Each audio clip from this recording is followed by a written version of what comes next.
Very good afternoon to everyone who is here after a good lunch. Hopefully you've picked up your lunch and great. Disclaimer before we start, I'm the only person who actually doesn't belong to the sector. I'm more a consumer than the one that's leading it. But that said, I lead a group of scientists or researchers who actually are looking at how do you develop roadmaps for decarbonization for all sectors of the economy. Definitely buildings is one of the key ones. The reason being, if you think of buildings, it's an ecosystem in itself, be it design, be it construction, be it the materials that we are talking about. There's a whole bunch of things out there. And there is a very fine feedback loop that exists. Although it's one particular sector, it kind of, it leads to us thinking about land, it leads to us thinking about water, it leads to us thinking about emissions, energy consumption, so on and so forth. So there's a whole bunch of things that can actually be done. But that said, it's also been traditionally, people have been talking about sustainability not being that big a priority for the sector. That is the past. But we do see that the thinking is evolving. The classic example is the number of people who are actually actively involved in this particular space who are here to talk to us about this.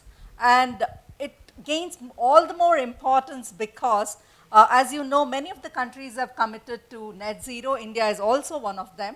And if you have to decarbonize, you can't obviously ignore this. And we are also looking at some brown stock, which means we already have a whole bunch of things that are there. So the question comes in, are there opportunities to retrofit? Are there opportunities to green what exists? But the other part of the puzzle is, okay, you have much more to be constructed. That's a huge stock in itself. Urbanization is the biggest thing. And there's a lot more that still needs to be constructed. So which means to say, how do you actually dovetail this thinking into that even before you actually do the construction? So can we actually embed it in the work that we do?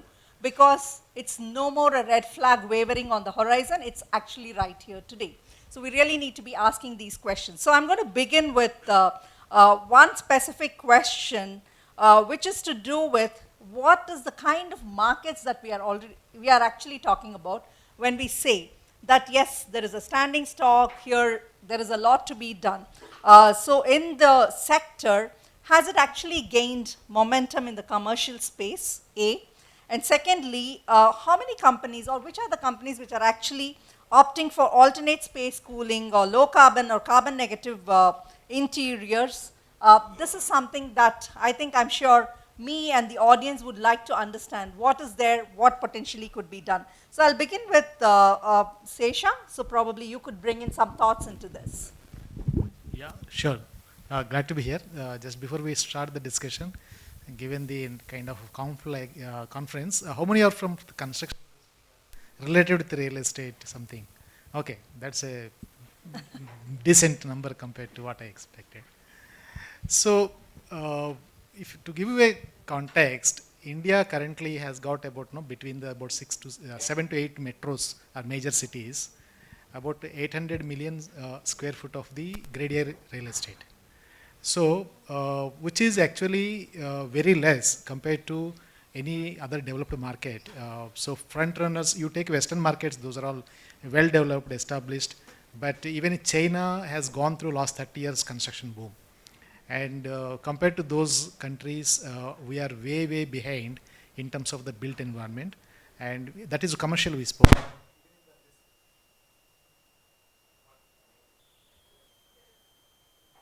minute you mentioned risk, it crashed. Technology is going to, yeah, okay. So residential, we do have actually, sustainability is not new to India. But after this modern development has started over the last 50 years, we have gone to a different trajectory. And we need to go there because of the urbanization that's happening, like Indu said. We are around 35-40% of modern urbanization. Now we may settle down around 55-60% of urbanization.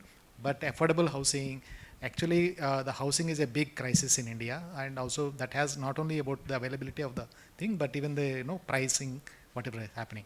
So essentially, India is going to do a lot of construction over the next 20-30 years if you have to catch up anywhere close to medium developed country.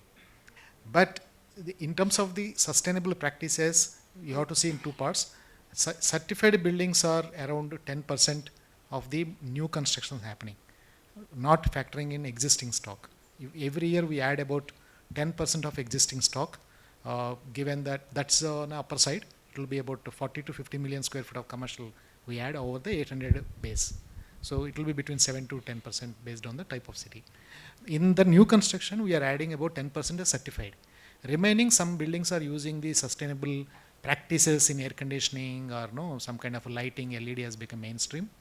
But the bigger devil in the detail is the upfront investment that we are doing, embodied carbon, no one is speaking about. In that, your steel and concrete is the biggest contributor. And as of now, India, there is a on and off the green concrete or the green steel talk is happening, but we are nowhere close. So given the context, the field is wide open, and there is a lot of work needs to be done in this area, and I hope this will set the context. Thank you, Sesha. On the embodied emissions, we'll circle back to that shortly, but before that, Kumar, would you like to add something on the the commercial space? Are there people who are actually looking into it? Are they looking at alternate materials or demand for this? How do you see that panning?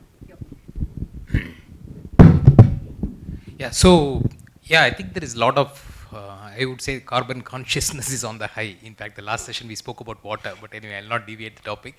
So carbon consciousness is on the high, and I think it's one atmosphere. So net zero commitments are on the rise. If you see, we have a lot of MNCs present in India, so they all commit to net zero carbon. So which means when you say net zero carbon, it automatically includes embodied carbon. Unfortunately, the data on embodied carbon is missing to the extent that it's available in other countries. For example, UK has already got you have a database of what are the emissions associated with materials. That may not be available readily in India, but that's a challenge that we need to live with.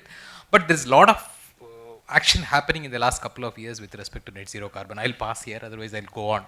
Okay, thank you. So just speaking on that, so what are the key strategies and technologies for actually reducing carbon emissions in, say, building design to begin with, and of course construction, operation, and definitely embodied emissions? So Manoj, would you like to kind of talk about the embodied emissions piece or anything else that's very important in this conversation? No, thanks. Thanks for inviting me. And I work with innovators and entrepreneurs. And the fundamental question in this whole space is, why should somebody be incentivized, or how somebody should be incentivized to start in this sector? The issue is we are only giving lip service to it. We are not really doing anything about it. Where is the market? Who is going to be the procurement? There are startups who are willing to develop new materials, but are there manufacturers, like is cement industry willing to transform? Or they will continue to run their captive cement plant on the fossil fuel? Every cement plant has an adjoining coke-based power plant that supplies energy to that. Steel is not going to decarbonize anytime soon because most of the MSME players do not have R&D budget to decarbonize. Right? So who is the R&D for poor? Is the same question when you go to MSME sector. Who is the R&D for MSME sector? The Tata Steel and the Nippon, Mittal Arcelor will do their R&D, but who is going to do R&D for MSME and how they are going to get access to working capital? So this is an ecosystem issue. The piecemeal work is not going to happen. Embodied carbon, as Arundhati showed in the graphic, that 50% is already there before the building comes to operation. Even today, as you rightly mentioned, we are not even talking about that, right? So if we continue to have our supply chain in steel, cement, and other glass and other material, that's not going to happen anytime soon. So I think primarily we need to go back to R&D institutions, research centers, and make sure that there is enough research happening in new product development, new material development, that can then be deployed and integrated in the industry. And industry needs to send these visible signs to R&D community that yes, if you have a product which is ready to be piloted or deployed, we are willing to open our R&D ecosystem to do deployment testing and give you feedback on suitability of that material. We are actively searching for innovators and entrepreneurs in steel, carbon, concrete, building materials, We have invested in a few companies, but the pipeline is poor. And pipeline is poor because there is no incentive, right? People respond to the incentive. I think real estate industry needs to show those incentives. Government needs to supplement those incentives. Thank you, Manoj. Rightly said so, because the bridge is something that's completely missing. People are working in silos, and then everybody is doing their bit, and whatever it is, it just kind of comes to a halt. But then there needs to be a connection. So, John, the same question to you. Would you like to kind of bring in any thoughts on what's happening right now, and then what are the missing pieces? Okay, so it's just coincidental that you used the word that I put down. I think everybody in this country is doing lip service. And I love data, so let me give you data. You talked of 800 million square feet of grade A building in 8 metros, okay? Now let me give you some interesting data point, and I would like you to think about it and do something about it. 39% of all global CO2 emissions are from buildings. 35% of all waste generated is in buildings. 30% of energy costs are wasted in buildings. 20% of all water consumption is in buildings. Indoor air quality is 2 to 5x worse than outdoor air quality. Two data points, 800 million, and I've talked to you about the mess that buildings create. Let me give you the third data point. Bangalore in 1973 had 69% green zones. You know how much that percent today in 2020 was? 2%.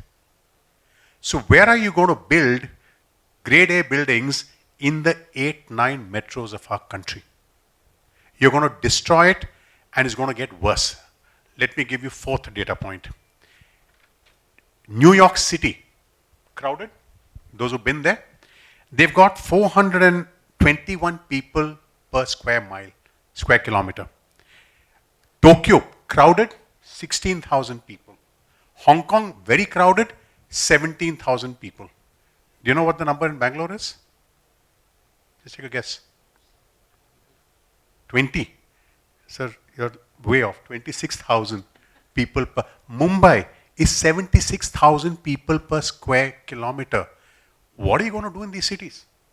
If we don't have a tectonic shift in our mindset, all the lip service, all the forums like this are actually going to do nothing about our country.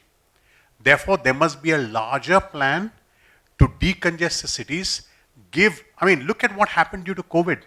Our rivers turned bluer. Nature emerged. We could see sparrows in our cities. That's what needs to happen in our country. We need to decongest, and I think at a larger scale, government, private enterprises have to look at moving cities outside the metros. That's my first initial thought. Yes, please. Actually, this is before we're coming into the conference, we were speaking about this with Indu. Like whatever the cities John has mentioned, they are not compared to that to skyline of India. This is urban sprawl versus vertical cities. Okay, these are the things, models. In India, we have to answer our questions. We can't import any solution per se. For example, like Hyderabad, from where I come currently, I used to be here 3 years back, I shifted, has got an unlimited FSI, and they are building now residential buildings 30 floors, 40 floors, commercial buildings also going beyond 20 floors. There are economics of vertical expansion, but essentially what does it mean to cities? Can we get more green spaces around the town by building vertical? Like, skyline of Hong Kong, Singapore, New York may remind you, but the green cover is huge, and they are able to move the people more efficiently. Or do you need a urban sprawl like Bangalore or some other cities where end to end it may be 100 kilometers, still roads are jam packed and nobody is happy with anything. Okay, so these are the urban developmental models and how we govern the urban areas. These are the basic questions that we need to go back. Sorry. No, perfectly. So thank you. Thanks for those insights. So now the question comes, yes, there are challenges, be it compact kind of constructions that we are looking at or urban sprawls. But here we have Saravanan. So I would like you to talk about how, in your businesses, how you've been looking at net zero, because I do know of initiatives that Mahindra has been doing. So what are the key challenges that you've seen? And of course, key lessons, more importantly, Okay. when you talk about these. Thank you. Um, the net zero, when we are talking about it, not starts from the building design. It starts much ahead of design. So when we finalize the site, we'll first study about the biodiversity of the site. So what is rich in that? So what are species over there? What are plants over there? And currently what the site we are working with is about 7.75 acres, and our coverage for the building footprint is about 13 to 14%. So we left the rest of the space is open. And that's the first study we studied on that particular site. And then going forward, we took CRD analysis for that building footprint, how to orient the building. The key factors what we look into, the orientation of the building matters a lot, along with the wind direction, rainfall data, and the climatic conditions of Bangalore. So that's a key thing we look into this project. Then comes to the reduction of energy demand. So how energy demands can be reduced on the building footprint. So on that, the first parameter is about the CRD. Second comes about the wall assemblies and the window assemblies, what we talk about. Then even we'll go to the extent of customers. So the behavioral change, what we needed from the customers, like being in a Bangalore, open the windows when there is not needed in the daytime, so having a cross ventilation for all your rooms. Use BLDC fans, which consumes less power than your normal conventional fans. Then use ACs at 26 degrees or 28 degrees, much more comfortable for our Indian climatic conditions. So to the extent of customers, we'll start talking about and reinforcing them the behavioral changes as well to the customers. That's what we'll do it in our project. The challenges are there as because of land constraint or a lot of regulations. So still we can move ahead on that too.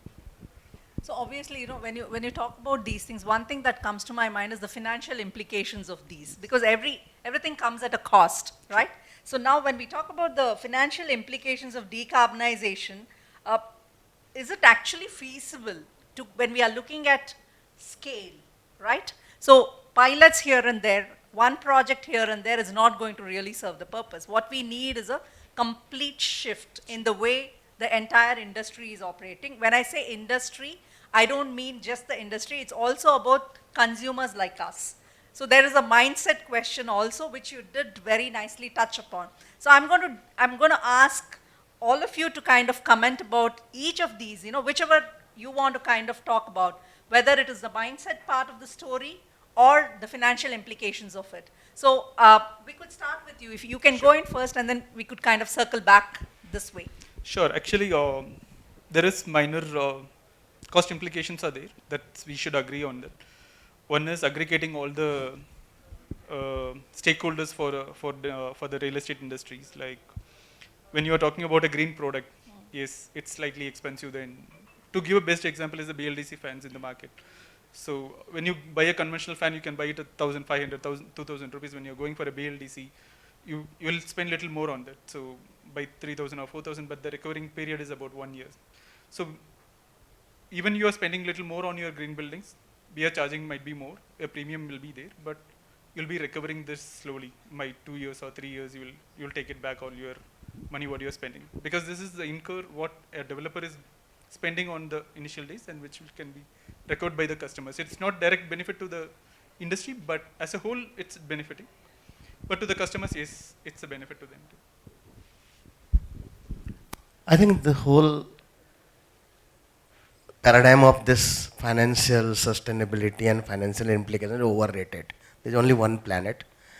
And during COVID pandemic, nobody said that what would be the financial implication of giving vaccines to people in rural India, right? We did it, right? And people get subsidized education in this country. Food security is subsidized. The food you buy is all subsidized. Farmers are subsidizing you for that. Fertilizer is being subsidized. Fossil fuel, that has been the main reason for the crisis that we face today, is subsidized. Okay. So financial implications are less important when we are talking about planet. I think what is happening, we are not investing in solving the core fundamental problem here, right? Whether it's energy and the quality and source of energy in everything, in building from, not just the real estate industry, across all industries, right? What is our energy mix, for example? Similarly, materials, right? We are not talking about industrial decarbonization. We are not investing in building a portfolio of new materials which will replace the old one. And it is all, vaccine is expensive, right? It takes 15 years to do vaccine research, and then you amortize it over several years. You and I can get a housing loan and we can pay in 20 years, na? Right? So anybody who is doing R&D for sustainable materials and creating sustainable buildings will get that kind of access. So I think financial sustainability is a financial engineering issue. It's not a real issue. We need to get back to the real. Do we want to reduce greenhouse gas emission or not? Do we want to save the planet or not? Or we will leave it for the next generation? I think we are not yet serious about it. I wish global warming was as serious as COVID. It is. But it's a very slow onset. No, it will impact our next generation. It will. COVID was killing us. Yeah. Yeah, I think the problem is we are not addressing at a fundamental level. Today, when national building was happening 50 years back, the electrical engineering, civil engineering, mechanical were the core engineering. Even today, while they are important, we call them as a core. Rather, every student here graduating should be studying about sustainability the way that we have been studying about civil engineering, mathematics, science in this country, because sustainability is touched upon a very peripheral level in conversations. It is never understood either at a science level or at an emotional level. So the problem is that we are not able to appreciate the importance and how the small changes can make a difference. And when you come to specifics about the financial implications, there is an concept called whole building life cycle analysis. So whenever you do any analysis, what is its impact on the usage, operational cost, as well as the initial embodied carbon, and also your energy efficiencies and all that thing. And of course, we are not yet come to carbon tax like Europe is going, but essentially these are all built in. Somebody is paying for it. So once we bring in those things, and government being the biggest spender, and they have a certain responsibility and also resources to set a good examples. And today, one more thing is the alternate material, whatever we knew and we have been using, we discarded in the middle. Like wood is known to be one of the best construction material from sustainability point of view. You recycle, it's embodied, it sequesters carbon. So we need to come up with these ideas, and then money, actually planet should be first, then profit is second. So our priorities are inverted because our awareness is not there. Yeah. I think the biggest challenge is a mindset. And I'll tell you, how many of you have heard of Robert Swan? He's the only person who's walked to the North Pole and the South Pole. I think he said it beautifully. He said, the greatest threat to our planet is our belief that somebody else will solve it. It's so true. We're sitting here and talking about how we can solve it, but if you don't get the 5 stakeholders, and at Brigade Reap, the funny thing is you have to walk the talk. And there is perhaps only one real estate company in this country which has invested crores of rupees to create Asia's first PropTech accelerator, which has found gems like Tarun of EcoSTP. So you have 5 stakeholders in this whole game. The first stakeholder are the creators. They are the builders and the architects. The second stakeholder are the operators. They could be the project management company, they could be the facility management company. The third are the users, corporates and us. The fourth are the curators that you talked about, Manoj. They are startups, they're investors. And the fifth are the financiers. Somewhere, like you said, Sesha, we've inverted the whole thing and put the financier on top. It's only companies like Social Alpha which says, listen, let's find those gems, polish them, and over the next 5 to 10 years, we will find out how to make money. But it's important that the stakeholder, the startup, does not come in with a valuation perspective. We were just discussing during lunch, It is important that everybody looks at how to create profitable businesses. Profitable for the startup, profitable for the architect who's going to use you, profitable for the builder who's going to use you. So I think it's a tectonic mindset shift that needs to be done. And let's give you an example of Tarun of EcoSTP. 6 years back, when we met him, he was creating India's first zero power, zero energy STP. Tarun, how long did he get to take the first customer? Nobody wanted to try him out. He's gone to builder and said, sir, I will save you money. No capex, no diesel requirement, no energy. Menappa. In a comfort zone. One maverick real estate developer, small guy called Co-Evolve, gave him his first order. Today he's got 200. So startups, you talked a mindset, unless we give people a kick, it's not going to work. Yeah, create a market for them. Yep. And why is it only one brigade who's done it? There should have been 20 real estate companies, there should be 20 programs like yours, which is actually saying, boss, the biggest threat to our planet is us and the fact there's going to be uninhabitable in the next 20 years. Our cities are uninhabitable, let's do something about it. It's sad that there's only one brigade REAP. It's sad there are only one or two social alphas. Thank you, John. I think for paucity of time, I'm going to the last question, and I'm going to start with Kumar. So, how do you see policy and regulatory frameworks actually playing an important role in maybe kind of pushing, giving that incentive or giving that kickstart to a lot of these things that we are discussing? We've looked at challenges. We've also looked at what are the biggest setbacks. Mindset, of course, it's a shift in every space, but policy and regulatory, we know, can play a very important role. Your thoughts on that?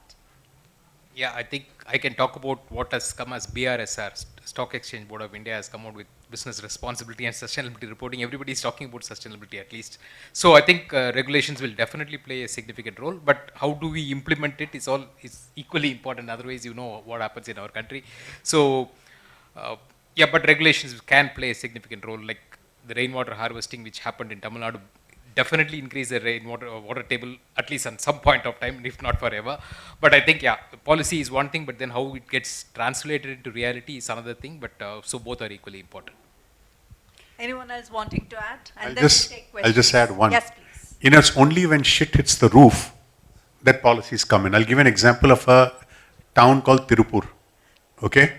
Everybody knows Tirupur was a mess. The government completely hammered them.